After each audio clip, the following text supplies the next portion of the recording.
Welcome to the Audiobook Lovin Podcast, discussing all things audiobooks with the authors that write the stories and the narrators that perform them.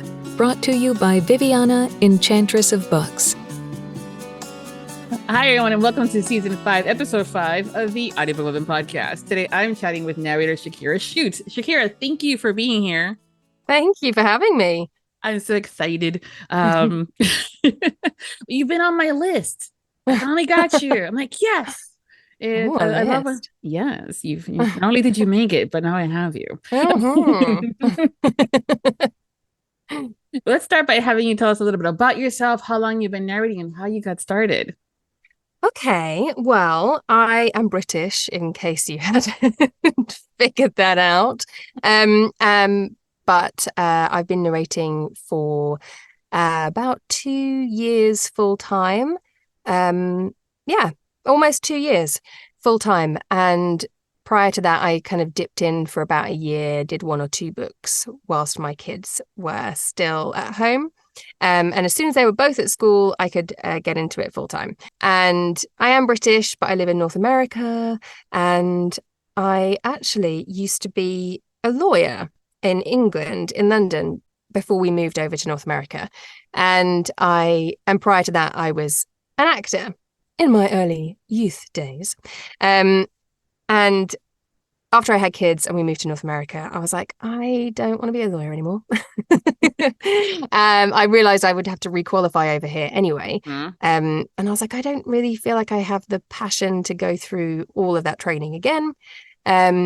So maybe I should do the thing that I always thought that I would do and always wanted to do. And maybe now I've got the guts to do it. Maybe I'll get into acting. And I did a couple of community theatre plays and got the bug for acting. And then my very good friend from home told me, the cheeky rascal, that she'd written a book in secret. In fact, she'd written 3. She'd written not one, not a trilogy, 2, but 3. And she'd had them published. And she really wanted me to narrate them. And I'd never really thought about audiobooks and narration. I mean, I'd listened to, books on tape and stuff. And I listened to audiobooks with my kid, but I'd never really, thought about who narrates them, and that it wasn't always celebrities, that it might be actors or anybody. And so I was like, well, I don't know how to do that. So she's like, no, I really want you to do it. And I think you'd be great at it. And so you just go away and figure that out. Take as long as you need, and then do it, please. And I'm so grateful to her, because that kind of turned the tables on my kind of confusion of what I was going to do, going back to work. And I narrated her first book. I loved it, but it did take me forever. I mean, I said at the beginning that I kind of dipped in and out and did 1 or 2 books over a year. I mean, that was because that first book took me about 8 months to record, because I was learning, and I didn't know about this wonderful community of narrators, of authors. I just didn't really know it existed. So I did that first book completely blind, with the internet as my only friend, and not even, the Facebook groups of narrators that I've since found. Just me Googling, how do you narrate a book? And then how do you edit that book? And how do you master it? And how do you do everything? With no clue, really, what I was doing. But I loved it. And then eventually I discovered all of the wonderful community and all of the help and the resources that are out there after the fact. Okay, but I want to say that I am so proud of you for doing it all on your own and Googling and figuring it out, because I've also gotten the opposite, where I've get, into my DMs, people sliding saying, hey, I've been told I sound good and that I should do this thing from like www.google.com. Yeah. Yeah. So that's fantastic that you try to do it on your own. Oh my goodness. It was really tough. And now, I mean, nobody ever if anybody out there is thinking of becoming, nobody do what I did. I am the test case. It worked out well in the end, but it was just a very, very tough. And I don't think I would have done it had it not been my best friend who'd asked me to do this for her. And this was, I was bringing her baby to life, it was a huge thing for her. And it was a huge thing that she'd asked me to be a part of it. So I was taking care of this. And I do that with every book. This is something that an author has spent a really, really long time writing and probably thinking about, and they've poured themselves into it. And so it's my responsibility to make sure that when I'm then producing it in another format for them, it's their words, but that I give it the care and attention that they gave it, And I don't think if I didn't know the author, I would have done what I did that very first time, because I'd have been like, what? I spent so much time with a really young baby on my hip, Googling stuff and figuring out how to edit. I mean, that was the thing, that the tech stuff was the thing that I spent so much time on, because I am a trained actress. So I brought all of my acting to the mic, and I had done some, on the mic training for voiceover when I was getting back into acting and figuring out what I wanted to do. So I knew how to use the mic. I just didn't know how to do anything else. It's not an easy system. I've always been very tech savvy, and when I started to look into doing the podcast versus just a series, I'm like, well, I got to get equipment and figure out what this looks like, and to make it sound at least decent enough for people to want to listen to it. And I was like, just when I hit the mic parts, which kind of microphone to use, I was like, Gary. Mr. Gary Furlong. Oh, Gary. Gary. What do I wish one? And then he's like, all right, what are you trying to make? Yeah. But I Googled it, but there's just so much information. So as much as I always say, yes, try Googling it first and stuff like that. But the community is such a great help. But the editing and the sound crowd. Yeah. That is difficult. And I'm not tech savvy. I mean, luckily my husband really is, but he doesn't do anything. He's very tech savvy. So all the computers and my whole setup, he is my tech team of my company. But when it comes to the mic and the interfaces and, that's not his, he doesn't know how to do that. So I had somebody come in to help me set up when I got my lovely, wonderful mic. Because do you know what? I started off super basic. I had a Blue Yeti mic, and I was like, it's really good, but I am not very technical, so I needed a USB mic, because I was like, I don't know whether this is going to be a success for me, whether this is going to work out. So I don't want to spend a ton of money and or more energy figuring out how to use a mic that isn't a USB mic. That's adding more work on, more research to do. I'm like, can I just have a mic that allows me to just plug it in and do it, and I can, is it going to be good enough? And you know what? And people are going to hate me for saying this, but I worked with so many producers, production houses, and publishing houses, and the big five using a Blue Yeti. Mm-hmm. Oh yeah, there's a huge misconception. It is, and there's and I think if I had listened to quite a lot of information out there, I would have been scared off or not gone any further because of money. And you've got to have some talent and some experience, I think, of how to tell a story. I think if you've got that, unless it's awful and you're literally just sitting in a car park, you've got to make sure that you've got sound dampening and all that kind of thing. But it didn't hinder me. It didn't hinder me, having that set up. No, I think the misconception is that you have to do all this, the heavy hitting mics that are thousands of dollars. Yeah. And I'm going, you were just told you sound good. how about we figure out first if you really want to do it or not before you spent any of that money. And that if it was going to be a success, because you could, do it, but you may not be your cup of tea. Yeah, you might not want to sit in a box and talk to yourself for hours.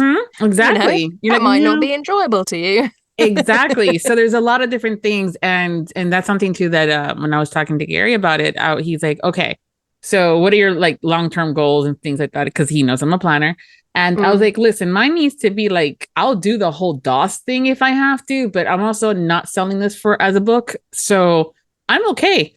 It doesn't have to be the thing. So yes, as the girl that also uses the Blue Yeti, except it's the nice gold edition. Oh, nice. Plug and play, baby. Plug and play. Love it. I love it. And it does. And I think it's such a great way in. And it's a way in that you can be successful. You can get what you need. And I treated myself to this ridiculous mic because I'd had a number of Big Five publisher books, and I was really proud of myself. And I went through it sounds like, oh, your friend offered you a book and you did it and it was wonderful. But there was a huge process of deciding not to go back to law and who the hell am I now?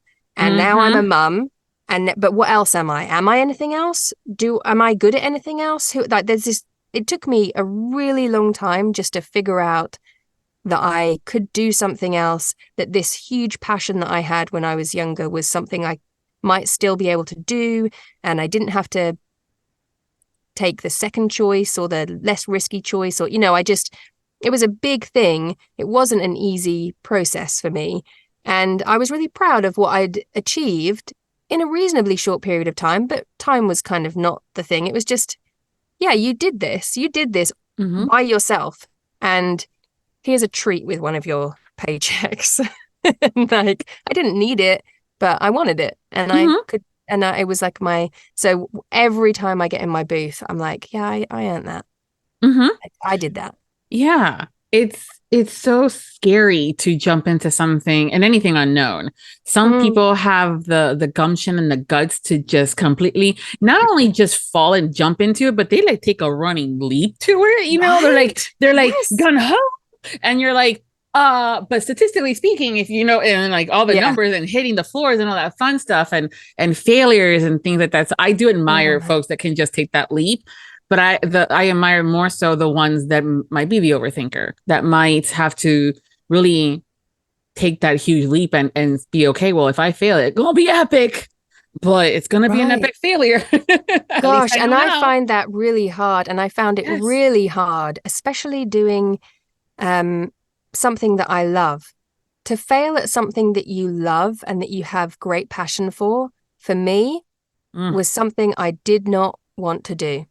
So I was somebody who was a big fish in a small pond when it came to acting at school and then after school and at the drama school that I went to in England. I always got the lead, and I wasn't prepared to put myself in a position where I might fail when I'd never experienced failure up until that point. Do you know what I mean? Oh yeah. And I loved it so much. That's what I wanted to do. But I couldn't fail at this thing that I loved. So I chose to be a lawyer instead. Because I got to use all of my skills. I got to act. I mean, basically, I just pretended to be Ally McBeal for the whole time I was a lawyer, and I thought that was pretty awesome. So I was still acting. I'm like, I'm going to put on the role of lawyer today. But to fail at something that isn't your passion, I thought would be easier. And so it was, to then go back and be like, okay, I'm going to do this thing that I always wanted to do, and I might fail. And you know what? It's going to be okay. That was hard. Well, then you have the added bonus that your BFF that you love and adore was like, hey, by the way, no pressure. I want you to do my book. I know. But you know what? I think she knew what I was going through, and she knew that I needed a push, and I love her for it, because I did. I wouldn't have done it if it wasn't for her. She gave me the thing that I needed to do the thing she knew I needed to do. Like, what an awesome friend. And when you have those, you keep them because they're rare. They're so rare. for them to do that. And especially with something like that of hers, that's also something that's so personal and close to her chest and heart, to be like, all right, boo, giving it to you. I know, right? No pressure. Yeah. I gotcha, but you gotta get me too. Yeah. That's fantastic. It's so interesting when we have the conversation in the community about our different backgrounds. There's so many that have looked into this as a potential second career, start up, or as a side hustle that they ended up like, I didn't know I was gonna like it that much. And things, and to be able to do it is fantastic. And I'm hoping now that the conversations are being had with the younger generations of like, hey, do you know that you could illustrate and do your own comic books, or you can illustrate and do your own graphic novels, or be a voiceover actor? You can get paid to read books. Right? Yes. Honestly, there are so many jobs now that I just didn't know existed. Yeah. And cool things. So sorry, I just drank some tea and it's made me gurgle. Sexy. I'm like I'm like, oh, that would be let's just punch and roll that, shall we? This goes in the bloopers. Yeah. So many times when I'm recording and I'm like, oh, what was that? I'm like, that's a weird noise. What was that? And it's like my stomach growling, or I've got a weird gurgle, or my nose has squeaked. And I'm like, this is really attractive. Like, recording audiobooks really makes you feel human. Yeah. My goodness, you don't have to edit that out. I really don't care. No, it's human nature. I think it's and it's so important to still remember that you guys are still human beings behind the mic. Not just a lovely voice that we get to hear in commercials or in other fashions, but also the books that we listen to. I think sometimes we forget that you guys are human beings, whether it's part of the review or over sexualizing certain folks and things like that. Or I think I don't know what it is that we do, but when there's that ever so slight step back, and it's with TV and celebrities and anything like that. Yeah, you're right. There's this, you forget that there's a human behind it, that you think that you have sort of carte blanche to say whatever you want because they're behind a TV screen or they're just in your ears or whatever it is. It's weird. And I find it on social media as well, like people saying things that I'm like, I don't think you'd say that to someone's face, would you? Like, right? Maybe we should all think about that. Yeah, the lovely, quote unquote keyboard warriors, as they like to say it. But people. I mean, sometimes that's a statement in itself.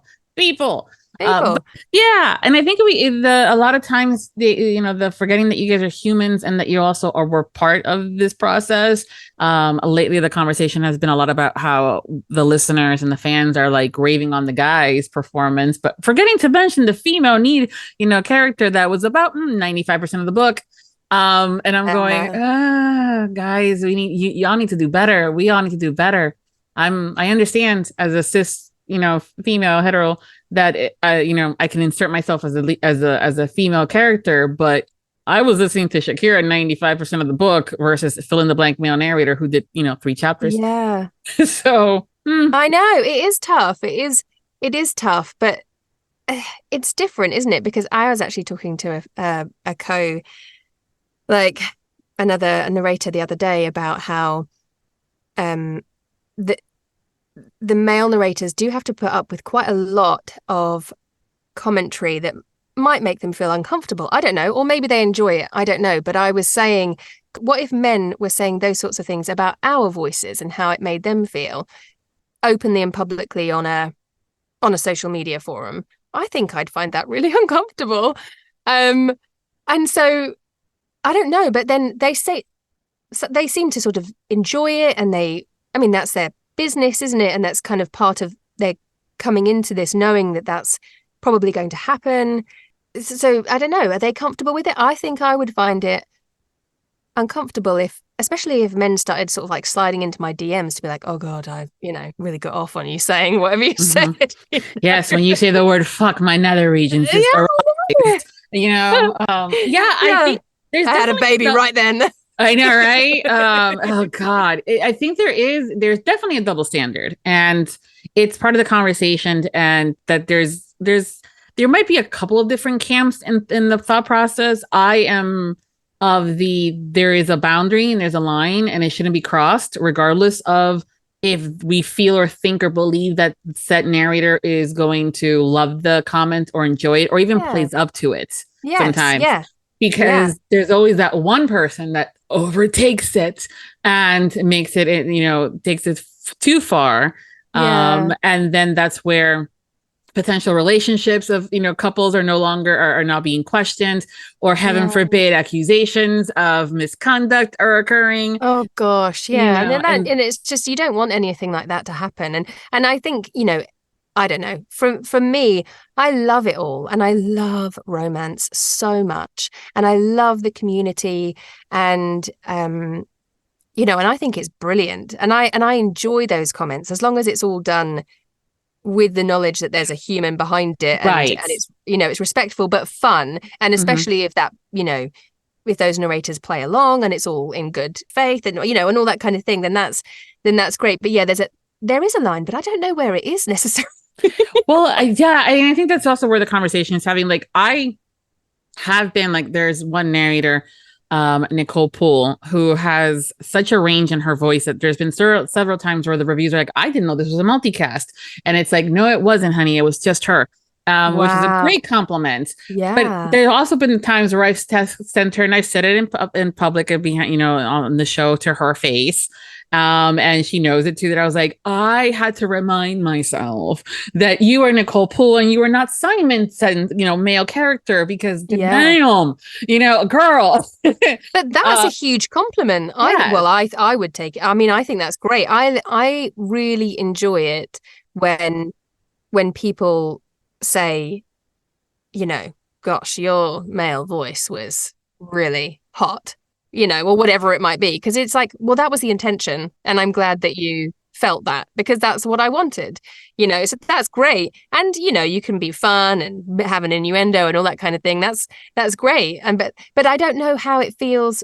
And because you're the same sex, gender, maybe it feels the same gender. Yeah. Maybe it feels less, well, scary? I don't know. I don't know, but I know for like, I've never turned around and said like some of the something that I've seen and read that have been said to the male narrators. My nether regions were soaking wet. Right? I'm like, first of all, as someone else that's reading your comments, TMI. Not shaming or anything, but like, let's really. And then also to me, that's one of those like, just tell them that they sounded hot. There's so many different ways to describe it without being lewd or crude, or even, again, potentially crossing that boundary because of the word usage. Right? And that it's come from not that place. Right. Like, this is the thing, that the conversation that I was having, because sometimes you like look through comments, you're like, God, that was really funny. And you can tell, that people are trying to outwit others. Yes. And like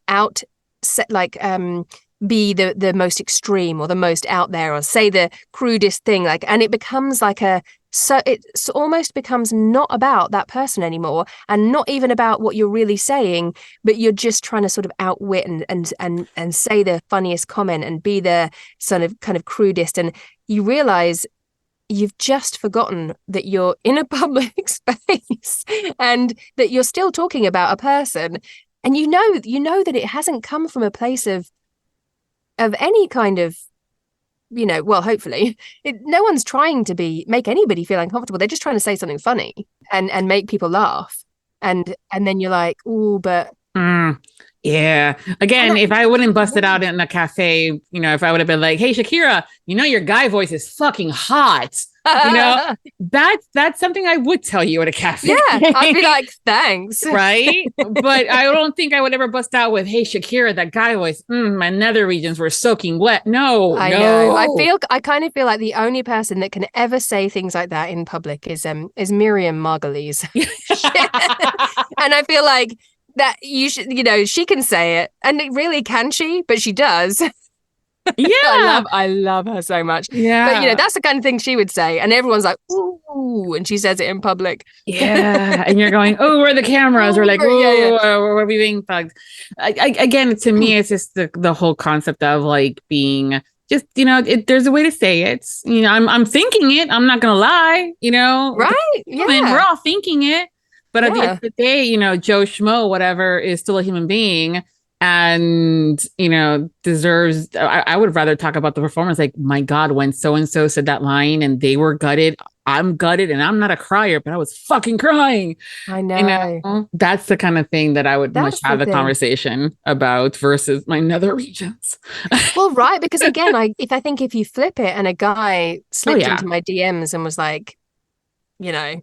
Oh, no, I've seen it. Like, I will flat out say it here. I've seen those exact same ladies that are going goo batshit cray cray over the male narrators, turn it right around on another dude that says something that was nowhere near as lewd or crude, but because of the gender difference, you know, that they said it towards a female and he was a male, those same ones. And I'm like, y'all really? Double standard. That's not cool. Not saying he's not right, or, you know, that he's correct, but seriously, it doesn't matter. I know, and I don't know why it feels so different. I guess for some people it does. It's like, yeah. I've heard the rationale / justification for the ladies to be able to say certain things well, we've had to deal with it for so many eons. It's about time that they learn what it's like. And I'm going, no, boo. No, that's not how this works. I don't think two wrongs make a right. Exactly. Yes. That's the thing. But I mean, I think we're getting better. I think in some cases, I'm starting, because, you know, people are going to be like, Viv, you're such a stick in the mud. I'm like, no, I am not. I'm not a friend that can make anything. And I do mean anything. Yeah, into me too. a sexual and I love it. And innuendo. it's fun. You know, there's a difference between doing it between girlfriends around a table or, you know, around a glass of wine or a bottle, and it being in a public space. I think. I don't know. And I love it. I love it. And I'm like, I don't want to be the freaking fun police. Debbie Downer. Yeah.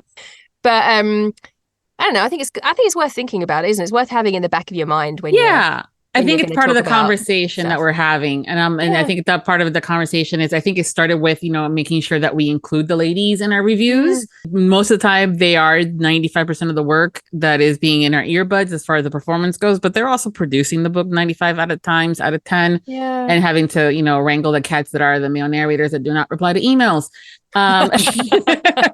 Damn them. Just saying. Calling still y'all out. As many of you are now looking at the email, did she send me an email? I might have, but I probably cast someone that replied. Anyways, it's just one of those things where the conversation at least is being had, which I'm grateful for. And I know that there's going to be some folks that are going to roll their eyes and bust out with, there again, Viv, you're talking about this. I'm like, well, I think it's an important conversation. And if you don't like to hear it, you can turn this show off. Well, you know, I think you're right.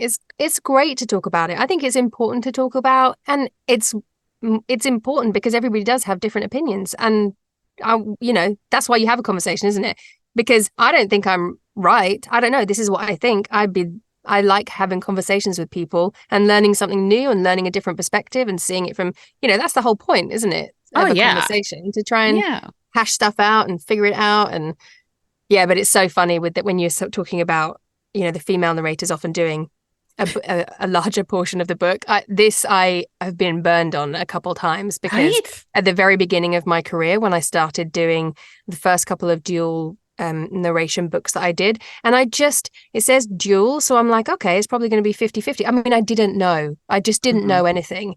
And so I would plan my time, because you don't always get the manuscript when you get the offer. And so I'd plan my time based on, they said it's X amount of words. I'm probably going to be doing, you know, so anywhere between 40 and 60%, roughly, I guess, if it's dual. This is what my brain's doing. So it'll take me this amount of time. And then I'd get the manuscript, and having plotted out my time and booked in other books around it, suddenly I'm like, oh, no, wait, this 100,000 word book, I'm doing 90% of.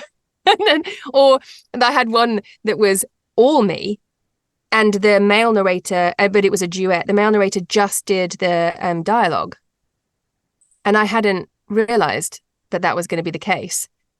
And so I thought I was going to have like 50% of the book, and I didn't. So my timings were slightly skewed.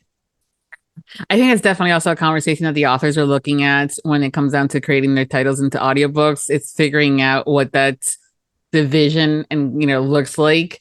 And also being better at even not so much announcing it, but just being transparent about it in regards to who the narrators are. Because they've done that a few times a few years ago. There was one that was like narrated by female narrator, insert Sebastian York. And the people were like, listen, I'm like 90% into it, and Sebastian hasn't said a damn thing yet. And I'm going, because I knew what was going to happen. And then they're like, Viv, fucking epilogue. Yeah. Epilogue. And I'm like, yeah. Yeah. So now they've gotten better. At least they'll say, epilogue narrated by so-and-so, insert male character, narrator, stuff like that. But it's true. I mean, there's how the titles are, the books are written, and then whose POV it is, and how many backs and forths and all that. Look, stuff. I don't really care. Mm-hmm. But scheduling though. But exactly for scheduling, I do really care. But I find actually authors are fab. If I'm dealing with, I don't really deal directly with authors very much. Just the way that I don't know. Yeah, I don't really know. I guess everybody's narrator journey path is different, but I haven't had very many relationships direct with authors a ton. But when I have, they've always been so good at giving me all the information that I need up front. But I think when you do have a middle person, that you sometimes stuff can get lost in translation, and or maybe because you don't have that one-on-one relationship with the author, they're not asking for it because they're not the ones narrating it, so they're not necessarily realizing that those are questions that would be useful to ask.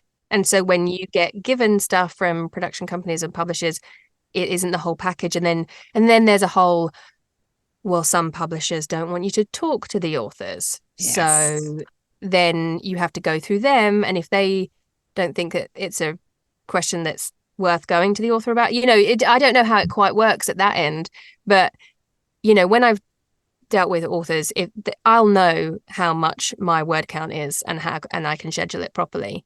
I don't always get all of that because there's just more people in the process, and there's more people that information has to go through, and you're getting it from different angles. And I love it because it makes my life easier working with a publishing company and a production house and stuff. But there are pros and cons, I guess, for everything. Yeah, that's actually been an interesting conversation too, because we've heard the narrators that's from the production company side or publishing side, depending on how that's working, where they're like, no, you're not allowed. Like, no. There's no ifs, ands, or buts about it. You will not speak to the author. If you need anything, you have to come through us as the production company or the producer. And then they'll turn right around and work, that same narrator will work directly with an author, and they get all that, interactions and stuff like that. And at first, when I, years ago, I was like, well, why all the cock blocking? Why? And then I started working. And there's a lot of reasons behind it, and some are very, very valid. Sometimes the author is too close to the material, and you're never, no matter how awesome you are, you're never going to sound just like the character in their head. And sometimes they will require or request, redos because you have yet to match that sound in their head. And that's where the producer comes in and says, yeah, no, we're not doing this.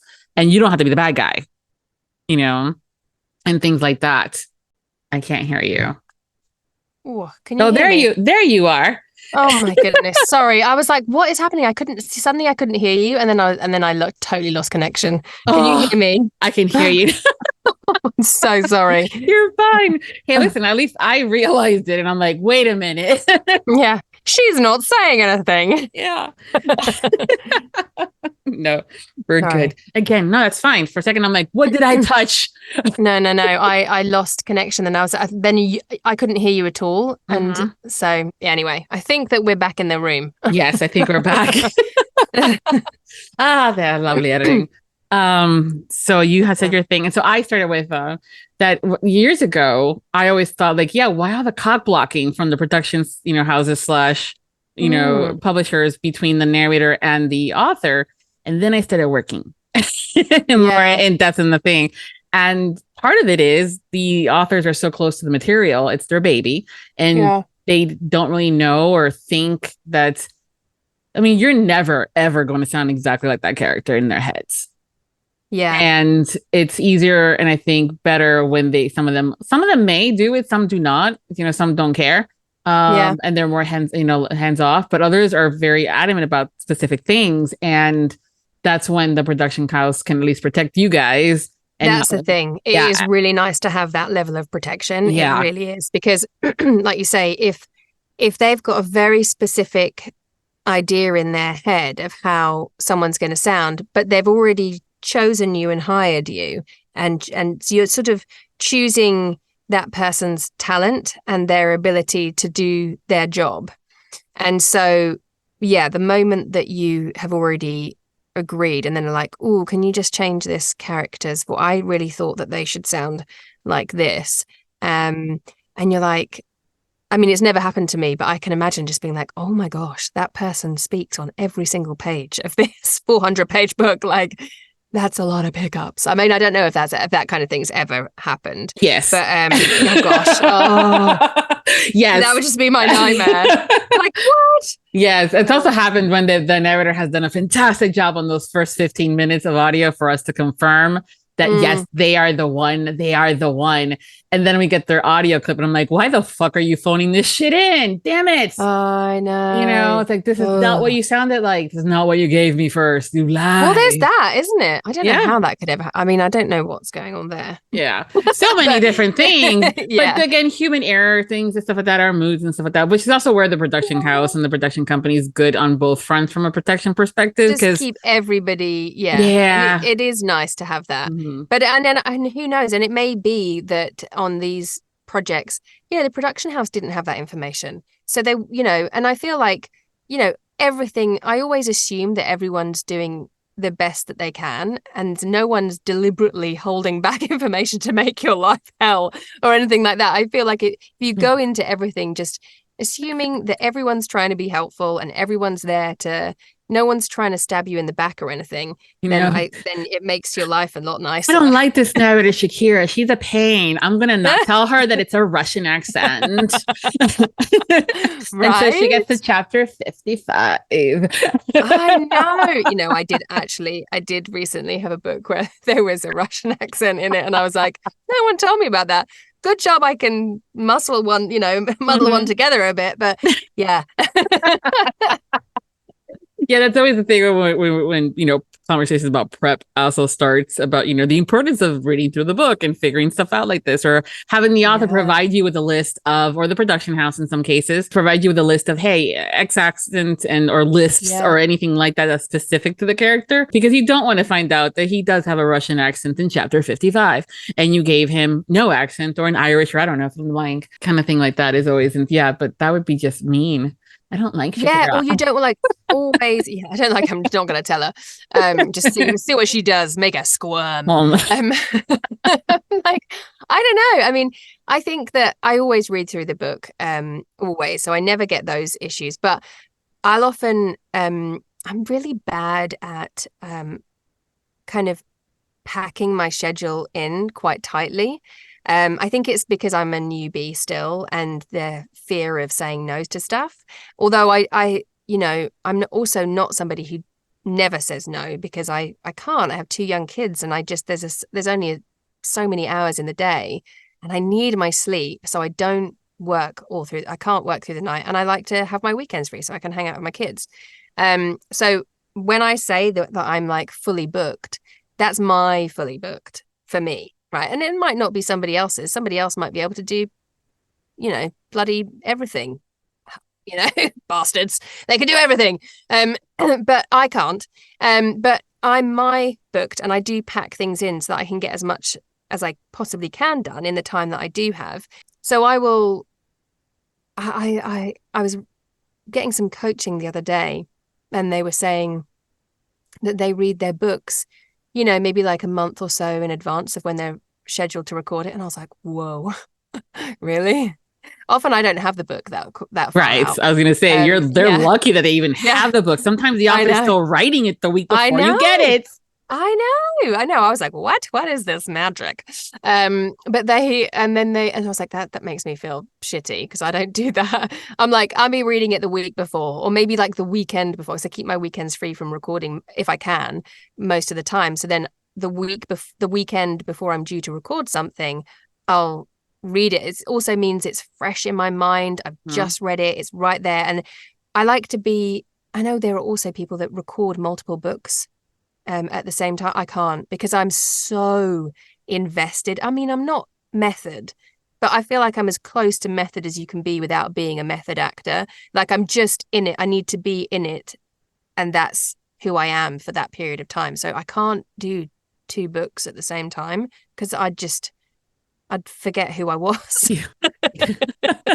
I can only be me and this character in the book, or however many characters. I was going to say, it's not only, I mean, oh God, yeah. See? But if you had both, I just can't. I can't do it. But yeah, but if I'm prepping that book, and like what happened recently, and nobody's told me that there are however many accents in the book before, I'm like, oh shit. Like, I've got to, I'd given myself this amount of time to do it because I thought it was this kind of book, and I'm reading it and I'm like, I've got to do, a French accent, an Irish accent, a Russian accent, London, standard, northern, like all these kind of things. And they're all going to be in a room and they're going to have a conversation with each other. And there's going to be 5 Russians and then there's going to be 2 Irish. And I'm like, oh shit. Luckily, again, all things that are within my wheelhouse, I can bring them out, but I just had to mentally shift my expectations for the week based on that. You guys are so talented in so many different aspects, and I love it how you guys can sometimes switch off in the accents and be like in mid-sentence or word switch the accent. But there's also times where there's an emotional scene or the banter in that dinner party where everyone's hanging out, right? Yeah. There's got to be some form of, and of course, heaven forbid that there is an error and you got to punch and roll, or the tractors outside don't stop making noise, or people, airplanes flying on the mist and stuff. But yeah, I love those scenes. Those are some of my favorite scenes because they challenge me, and I love it. So the scenes where there's banter back and forth, either a couple who are, in the middle of a, exchange of, they're testing each other, they're bantering back and forth, and there's lots of cut off sentence, they're cutting each other off mid-sentence. I love those, especially when there's different accents. I mean, ideally not American and British, because that's really hard, but I've had to do it. But if they're like regional British accents, which I'm more, I could do that really quickly. I love those because it's such a challenge, and you have to like step up to it. You have to go, whew, okay, deep breath, shoulders back, right, and we're going in. And I love them because I like speed in banter when I'm listening. Like, obviously still within understanding, but I want that conversation to sound exactly like a conversation between 2 people having an argument, having a standoff, or it's not slow. Oh yeah, it's not, it's not, and well, unless it is. Well, you're an asshole. Unless people are like taking pauses and it's like a long drawn out, thing where they're testing each other and it's a quiet thing. But I love those speedy things, and I want it to sound like a conversation. And it's a tough thing to do, to try and sound like multiple people, that a listener is going to understand that that's two people having a conversation or having an argument or having a whatever. I love those. That's so fun. And if there's more accents in it, great. That's a challenge. Like, it's fun. I love that. Yeah, I can totally imagine you going up to the mic going, all right, I got this. We're going to do this. We're going to do, all right. Yeah, I do. I'm like a freaking, all right. We got, we're going to do this. No one's, everyone, mic, monitor, iPad, bear with me. We're going to do this. I love it. So what are some of your favorite accents to perform? Oh, so my dad's Welsh, and I love doing a Welsh accent. I have got the opportunity to do it in a few books, but not as much as I just love it. I could do a whole book. I'd love to do a whole book. It would be hard. I'd have to schedule in the time because I'd want to make sure it was right. But I love the Welsh accent, and I love what else? I mean, I adore listening to the Scottish accent. I do enjoy doing it, but it's I've realized recently that I can only really do side characters for Scottish and Irish, because if I get asked to do a book that has a lot of Scottish accents in it, I'm like, and I get fully into that book, I'm in that booth, we're in it together, me and my mic. And then the next week, somebody's asked me to do an Irish accent. I find that really hard and I've had to say to some production houses when they've asked me, I'm like, I really can't. I've got a Scottish book the week before, and I know that I won't do the Irish accent justice because I'll be so in it. I need more of a gap, because it's hard because they sound totally different. And yet there's so many similarities in the way that you place your mouth and stuff to get the accent right that I don't want to slip into a Scottish accent when I'm doing an Irish accent, and I don't want, and vice versa. So that's difficult. Yeah, so Welsh is my favourite. I love doing Northern Yorkshire accents. I enjoy doing an American accent, but I feel like I don't know why somebody would necessarily choose me to do it. Like, unless it's a character. I have had people ask me to, and I have done a book fully in an American accent, but I think it's just because I don't know why. I'm not going to assume.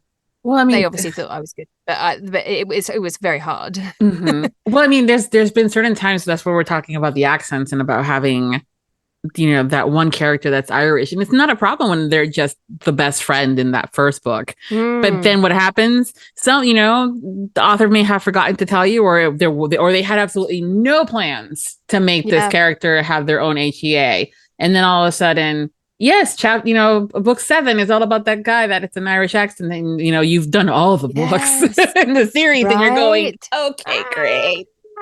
Yeah, that's tough. But and it is hard, I think, especially being British, because I think that I've noticed, I don't think that North Americans always hear the difference between Scottish and Irish.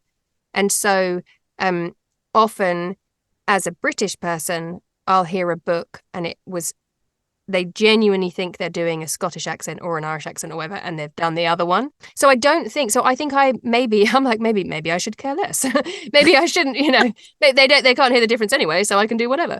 But no, I'm obviously not going to do that. So, but I do worry about it because I know how it should sound and I don't want to get it wrong. And I don't want to, but then, I mean, there've been so many people that have said to me, production houses or publishers, they're like, just make it just a hint of the accent, because they're not going to know, so if you go to, they're not going to know the difference anyway. They're like, just do a hint of an accent, because I think my MO would be to do like a full-on accent. And then when I've been in a studio with one of the big fives, not in my booth at home, but I've been in a studio, they're like, you've got to tone it down because no one's going to understand you. Well, there are certain accents that I love it when readers are like, "Oh my God, the Scottish accent is so sexy," and I'm like, you do realize that they're just hinting at the accents, because if you were to go right now to Scotland, you wouldn't understand a damn thing they're saying, because their accent is so thick. So thick, it's so strong, and that's what I'm used to hearing. So for me, it's really hard to sort of tone it down, and I think that's a couple of things that I try and work on. Is most of the time just try and give a flavor, because, and obviously the intention behind the words and the character, that you know who they are. If you know who they are in your soul, in your mind, it will come through in how you say it. And so I try to, yes, I love accent work. I adore it. I mean, I always have done. But really, that's almost the last thing to think about. Even if they've said they have this accent, you're like, okay, back of the mind, they've got this accent, but who are they? How would they say that? Because that's how it will come across as a person talking rather than me doing a voice. Do you know what I mean? Oh, absolutely. But it's but I love it. And anybody says do a Welsh accent, I'd be like, yes, I will. I'll do one. We all have our favorites, and we also have some that are like, oh, okay, that's a little harsh. Or the thing with the accent and any kind of pronunciation is when they say, oh, they won't know. Oh no, the majority may not know, but that one exactly we'll do the full review that will get a bunch of notes on it, right? And likes on that one review that says that they've mispronounced this, specific regional word that is from that's where the character is from, and they didn't enunciate it in the accent the way that it should, blah blah blah. And I'm like, okay, so those are the things you have to make it believable, and then make it believable, do all of those things, and have that in the back of your mind. Although I was watching this little skit from Dylan Mulvaney, who had done a little video, and she was saying she was going to stop putting content out there with her haters in mind and start putting content out there for people she knew loved, appreciated her and welcomed her and was an ally and all that kind of thing.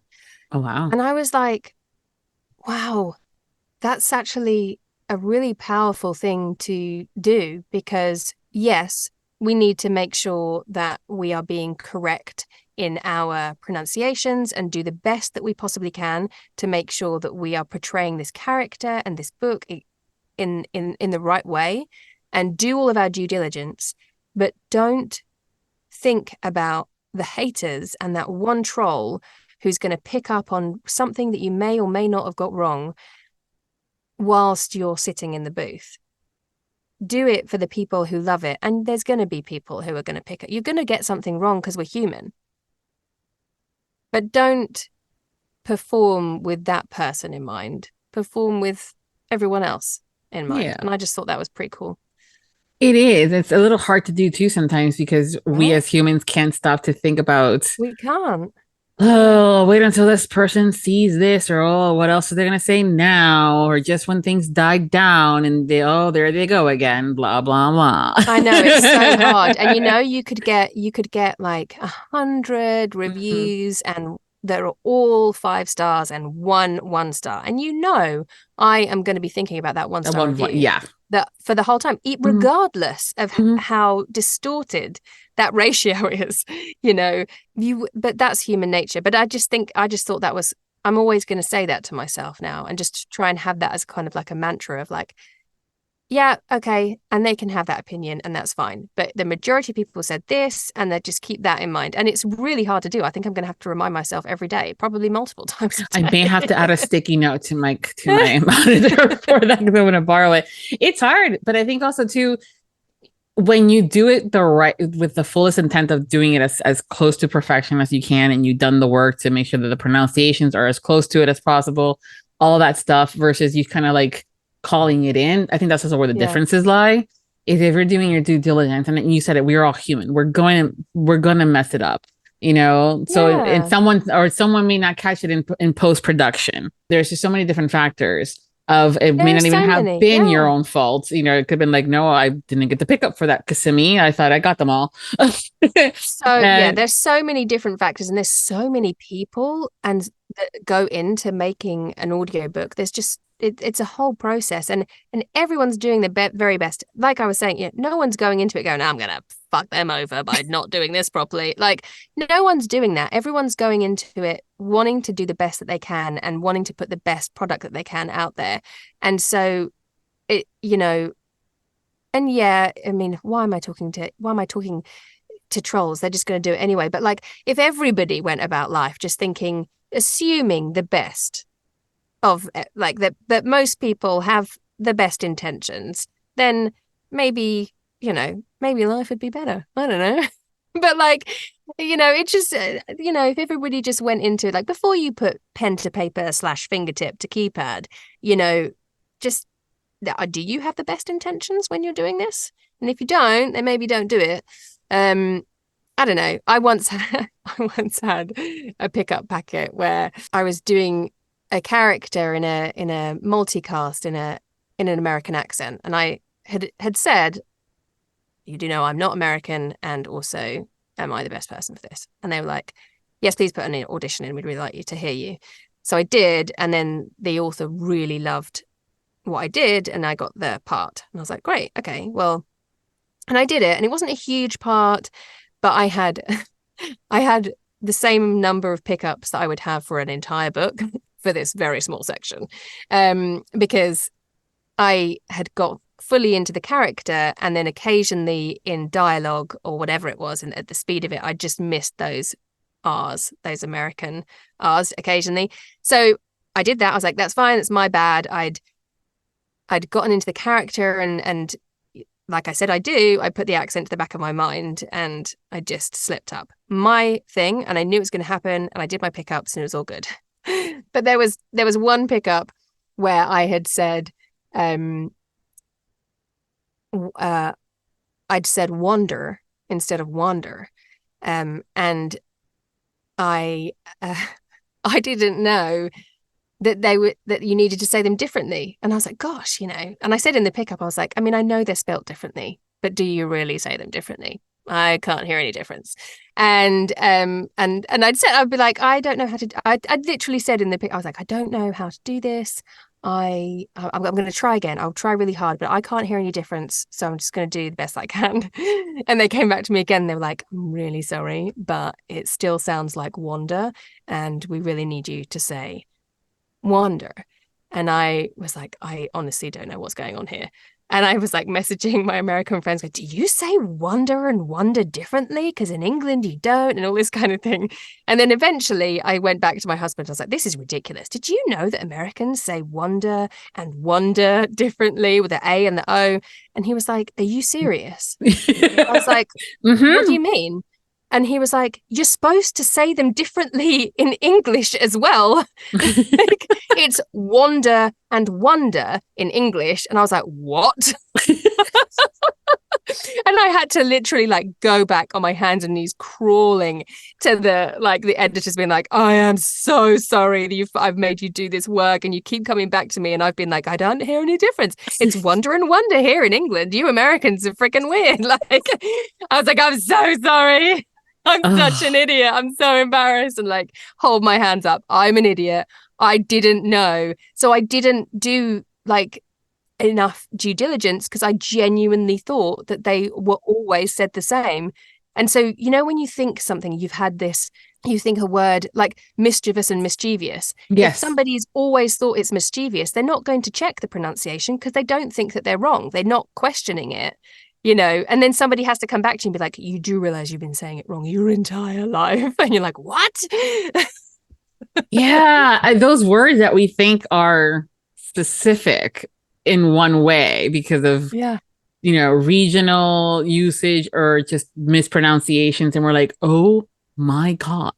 Yeah. I love it when you guys as narrators as a whole will do almost like an impromptu series of sorts. Like I was today years old that I learned that it's pronounced XYZ versus that. I know, and I'm like, right? I think I'm going to do one of those, but it was like, it's been raw for a while. Yeah. Like, I'm so embarrassed. I literally emailed, I'm like, I am so embarrassed. I'm so sorry, because I had no idea. And I've just been going round in my whole life. My husband's like, you've just been saying that you're wondering, instead of wandering. And I'm like, oh my God. I mean, it's such a subtle difference in English. It is quite subtle, but it's not subtle in American. And I was like, what?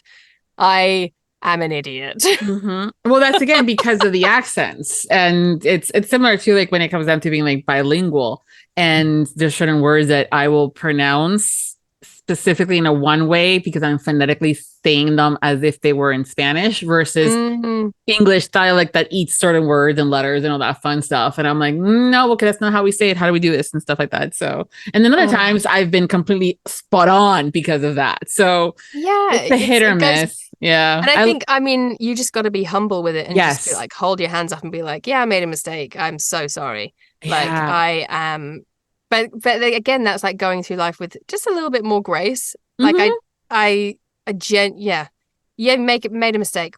I'm sorry. It would be such a better place in this world of ours if people would be like, I'm so sorry. I didn't know any better.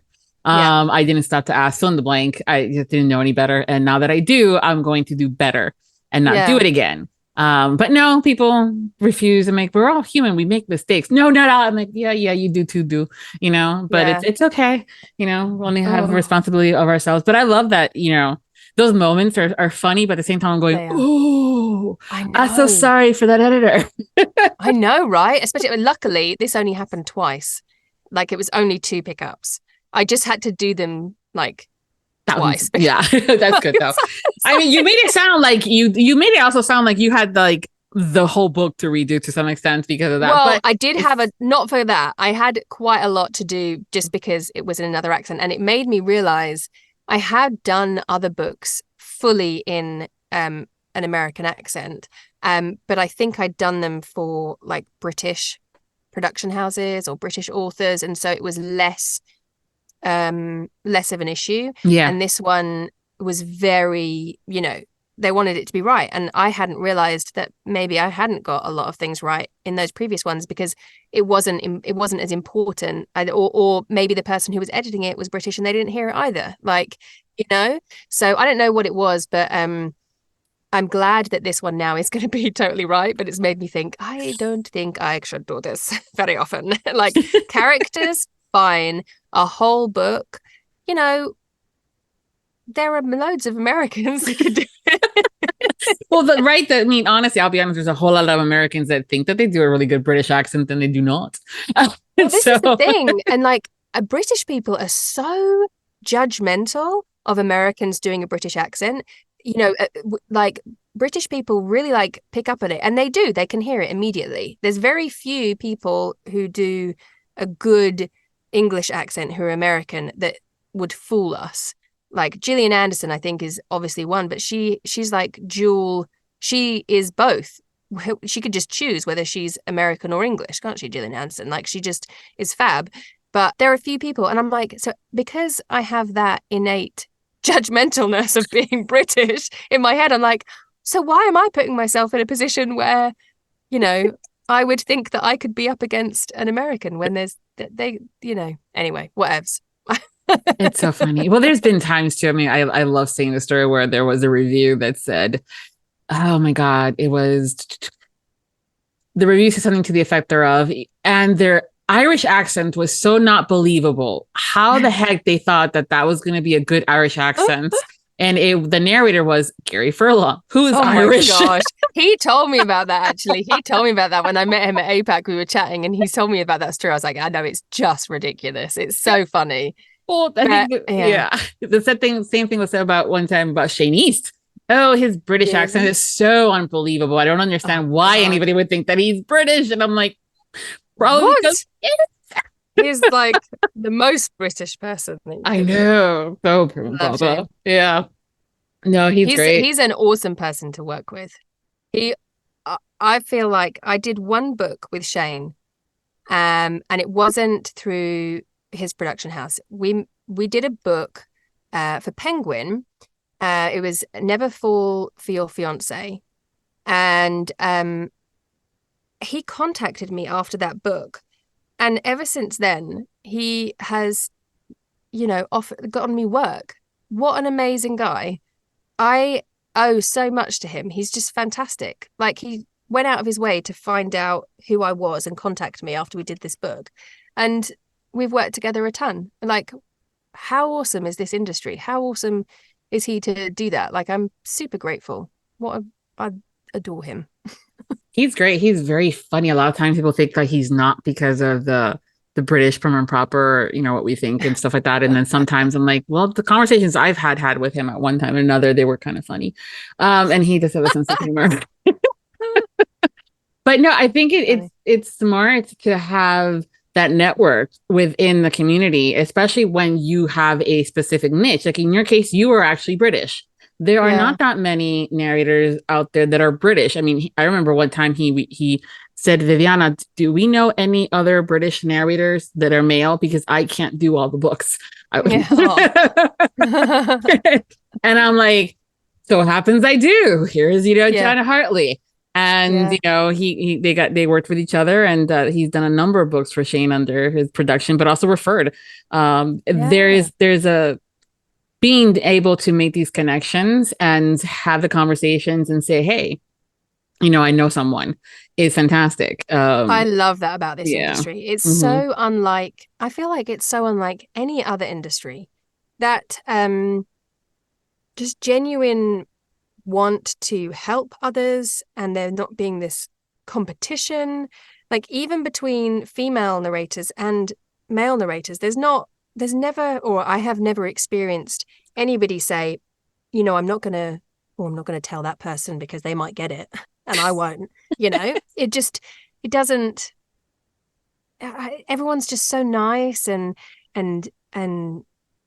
giving and just, it's really lovely. Yeah. I think overall, it's with anything, there's always going to be a few bad apples here and there. And a few scenarios, here and there. There's just so much work. And I think that that's also true that has assisted in being able to keep the community as much as trying to be non-competitive as it is, because there's just so much work. And, and that's the good thing. And also we all know that we can't do all the books, right? So instead of trying to do all the books and doing a shitty job, that's the depressing thing, is when I feel like my first year, so last year was my first full-time year, and I didn't know how much I could do. I didn't know what a comfortable working week would look like at that point, because I hadn't done it. And I went from doing 2 books in 1 year to doing like, I don't know, I think I did like 20 books or something in the first year, which was a lot for me because, like I said, life and kids and all that kind of thing. So, and I just didn't know how, it helped me learn how to schedule stuff. But I can't remember where I was going with this now, but just like not over scheduling yourself and not saying yes to everything, because that was what I was going to say. If I found myself in a situation where I had to do a book quicker than I would have wanted to do the best job that I could, I hated it. I hated that situation because I still wanted to give 100%. And in order to give 100%, I had to not hang out with my kids when they came home from school. I had to not hang out with my kids and my family at the weekends. I had a horrible week so that I didn't put out a shitty book. And I never want to put out a shitty book, but I also don't want to have weeks where I'm not with my family and not, that's not how I want to live my life. I wanted to have this job so that I could be with my kids and have a flexible career. And, so I think that's the thing, is not saying yes to everything, because you cannot, unless you sacrifice other things in your life. If you say yes to everything, you're not going to put a good book out there. You're just not. No, and the listeners will notice too. Is that I've had the conversation and they're like, Viv, you can tell they were funny, and I'm like, yeah. Especially if they've been doing it for a while and stuff, how they were in the beginning versus how they may be doing it now, because they're saying yes to every damn thing. or, they're not maybe no longer having fun with it, or they may not have liked the book. And I'm going, yeah. Sometimes, and some listeners don't give a fuck. They cannot pick up on anything. They want all the spicy stuff. They think that person is golden, that they can do no wrong. And that's perfectly fine too. But that's also where, again, this community, because we're able to say, hey, I can't be all the sexy, British girls, but I know a few other ones. Yeah. So, I just love it. So far, like, that's been my experience, that it's just been incredibly open and giving and supportive. And I just was really shocked when I heard from Shane after that book, and like, what a cool thing. Well, he's a smart businessman, Right? Yeah. He's a smart businessman. Savvy. Yeah. Savvy is that, Shane. Yes, he is. Cheeky too. Yeah. Yeah, he's great. I mean, I like them so much that we had an entire series together. Shaney. I know, right? The Shane meets. Yeah, Shaney's my meet. Goodness. That's funny. Yeah, he's fun. He's cheeky bloke. I swear, I love him. But I did give you homework, and I am not one to give homework and not check it, because I used to hate it when teachers did that to me in school. So we were going to play Two Truths and a Lie, if you're ready. You did do your homework, right? I did do my homework. Okay, you know what? Bane of my freaking life. It's so hard because this game, normally I'm drunk and therefore it's really filthy. And so my go-to Two Truths and a Lie, I can't do. Also, I have kids and I can't do that. So I had we'll to talk about that off air. I'm like, that my go-to. I was like, Two Truths. I know what to do. I've got my go-to. No. Right. So I was like, oh shit, I've got to come up with some new ones, and they've got to be clean. So okay, Two Truths and a Lie. Big breath, shoulders back. 1, my first kiss was in a school play. 2, I was a background extra in the Netflix show Virgin River. And 3, I've skydived from 15,000 feet. See, it's on the details. You could have skydived and then only be different feats, and then technically that would have been a lie. I haven't been that pernickety. Oh, goodness gracious, you guys are stuck. Virgin River, huh? I like that show. It's good, isn't it? It's really good. And I love it how they're like, yeah, it's California. I'm like, no, it's Canada. It's literally down the road from where I live. Yeah. It makes me want to move there, though, because I'm going, I can totally see myself in a cabin up there and not have to worry about peopling. It's so beautiful. I love how when they shoot that and they do all of those like epic zoom outs and zoom ins, you get to see how beautiful like British Columbia is. Yeah. It's definitely. I'm like, I want to go there.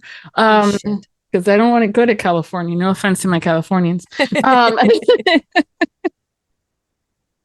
right. So which one's the lie? First kiss at a school play, background actor and during Virgin River, or the skydiving at 50,000 feet. Okay. Is the first time the kiss being the lie?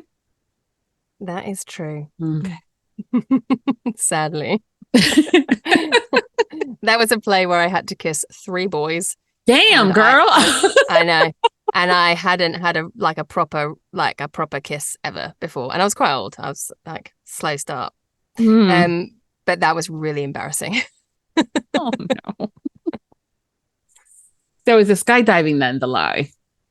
No, that's true. Really? I skydived in New Zealand at 15,000 feet over the mountains and the ocean. It was beautiful. I was terrified.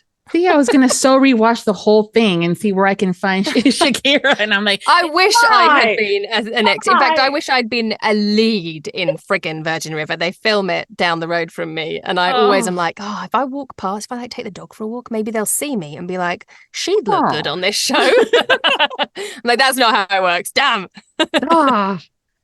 see, and here I was going to rewatch the whole thing. You still should. You know, I do. Well, it is a very good nice. show. It's a very nice show. Nice, yeah. Yeah. And even with the topics that they've handled, I think they've handled it really well.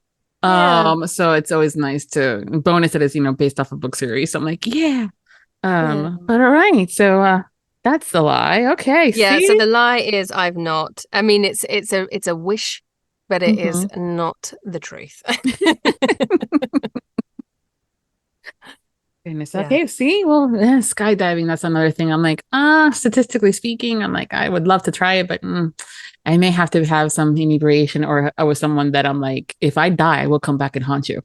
Yeah. I mean, that is honestly, that's one of those things where it's so out of character for me. I really wanted to do it. When I met my husband when I was 18, and I was trying to impress him, and we were talking about stuff, and I was like, oh, I'd love to do a skydive, and I would, like, genuinely, but I say things like that. It doesn't mean I actually want to do it. It just means, like, I wish I was the sort of person that could do that. Yes. Was more what I meant. And he was like, well, we should do it then. I was like, no, you don't know me well enough. That's not what I meant. I'm not actually going to do one.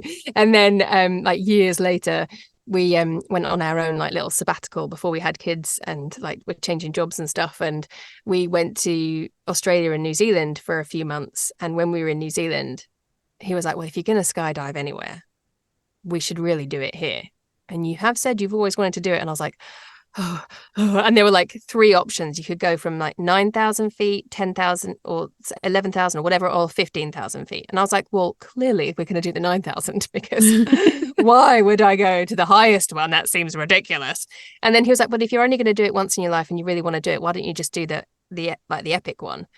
And I was like, no, I mean, it makes sense when you say it, but also no. And then obviously he convinced me, and it was freaking terrifying. But the best thing that we did was that we paid for a photographer to come up with us. Okay. And you put a camera in front of Shakira and she smiles and she opens her eyes and she smiles and she's looking at the camera and she's doing, So if I didn't have that, because my cousin was like, how on earth are you doing that? That's not the sort of thing that you would do. And why are you smiling? And then she saw the guy that I was strapped to and she was like, oh, that's why you're smiling. I was like, well, yes, but also there was a camera. So you got to make sure you tell your kids, do not book anything for me like this, thinking I like doing it just because I'm smiling in this photo. Yeah. There just happened to be a camera, and therefore I smiled. And then the guy that I was strapped to. Yes. Yeah. Yeah. I've been in those similar, not skydiving situations, but where you're like, I would love to be able to be that kind of person, but I'm not. So no. Yeah. Let's just embrace who we are. Let's not try and be things that we're not. Yes. But I'm glad that I did it, because I'm never going to do anything like that again. And I just, especially now I've got kids, I feel like I'm even more risk averse. But I love that I did that, and I've got photo evidence that I did that. And I'm like, wow, I was brave that day.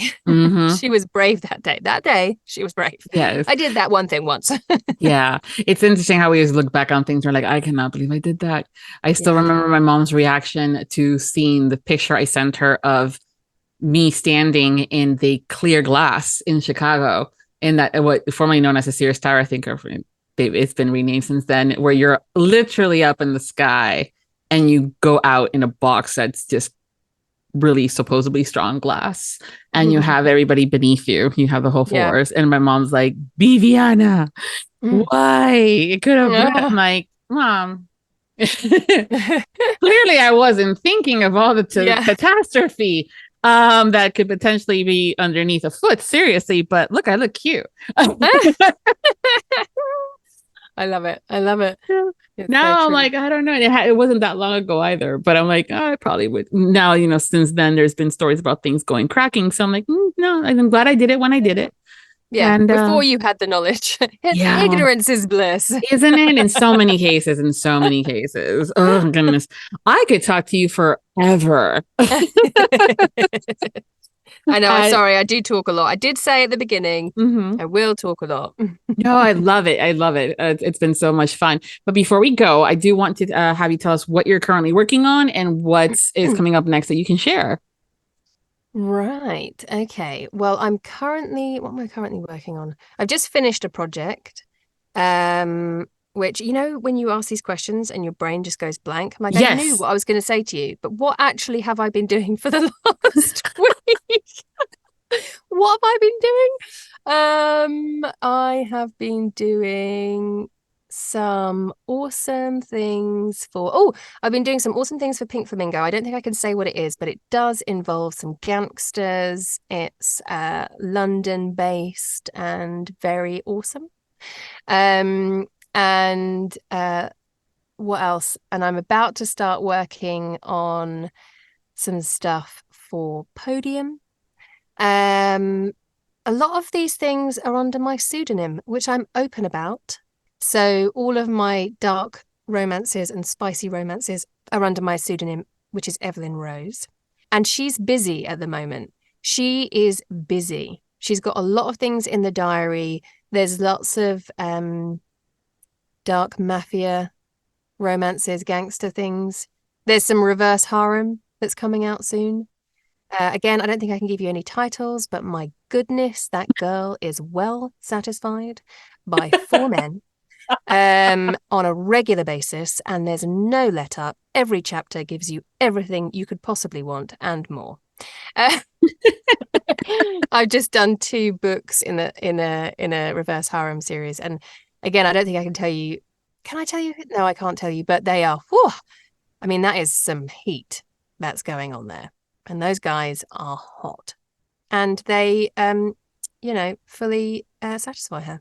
Nice. It's always good. It's always good. I've also got some lovely historical romances with Shane coming up next year. Some more wonderful gangster things, again, with Shane's production company. What can I tell you about? Oh, you know what I can tell you about? I have got a psychological thriller that's about to come out, I think next month, called The Pact. And it's set in Yorkshire and the south of England. So again, lots of accent work, but it's really, like, this book makes you question your morals and like who you're rooting for and why you're rooting for them. And it's like, I love psychological thrillers because they have, when you get those twists at the end and you're like, holy shit, I was not expecting that. This is one of those. Okay. Really good. And also, very excitingly, I have got, I'm so excited about this. Empire of the Damned, J. Christoph, is the second book in the Empire of the Vampire series. And I get to dual narrate it with Damien Lynch, and I cannot believe that I was asked to do this. I'm like, this is crazy, and this is with Macmillan, and career high, I think. I'm obsessed with vampires, by the way, FYI. Love a vampire. I would be a vampire. If there's a vampire out there, can you come bite me? Love them. So I'm just, that's my thing. So the fact that I get to do this, I'm very excited about it. Yeah, I was looking at your list and I saw that. I'm like, well, that's a nice cover. I'm like, ooh, okay. So, and it's huge. It is huge. They are like massive tomes, and the first one's massive. And yeah, my like 16 to 19-year-old self would lose her shit if she knew that I was a part of this. Yeah, nice. Very excited about that. Mm-hmm. That's awesome. I love it when that happens. Yeah, that was pretty epic, and it was all done through Macmillan, but that the author did actually reach out to me and was like, by the way, your audition was fucking amazing. And I was like, you fangirl. That's awesome. I'm glad that they did that. Yeah, I know. It's actually really nice when you stuff comes out of the blue like that, and you get I do love author interaction. And I kind of feel like if an author reaches out to me and it's from them, I'm not going to ignore them. No. So, and I haven't sought them out or anything. So I love it. I love it. Yeah. Well, that got added to my list of books to read. I know, but I feel like there's not been many announcements on all of Evelyn's stuff. So I don't want to say anything. But there's just some good stuff coming up. She's been busy in the booth. It's been exhausting. Oh, I can only imagine. I know. Like, how many times can I orgasm in one day? Really? Yeah, a lot, apparently. Apparently, yeah. It's always fascinating to me when it comes down to the reverse harems. I'm like, if this was in real life, I'd be like, can I just have a break for a second, please? Because if it was real life, she'd have cystitis. I mean, she would. And she might need an operation. But I love it in the books. Like, it's okay. It's believable. I'm like, wow. Okay, great. But yeah, sort of like, believe you sort of, what's it called when you have to dispense with disbelief? Yeah, exactly. That's the word. Yeah. My words have failed me. I've been talking too much. It's okay. We speak for living. What we do. I know. Well, goodness, this has been so much fun. Thank you for taking the time to hang out with me today. It's been such a pleasure. Well, thank you for asking me. I feel very privileged. I feel often that, why would anybody want to talk to me? Just me. I know. And so thank you very much for asking me. It's been a pleasure. Thank you so much. If you're not following Shakira on social media, I'm going to make sure to provide you with all the links so you do and don't have an excuse, because searching is not going to be one of them. So I'm going to provide you all that stuff over at the post for this episode over at Viviana, Enchantress of Books. And until next time, happy listening. Thank you to all of our Audiobook Lovin Podcast Patreon. The Audiobook Lovin Podcast has special Patreon access levels.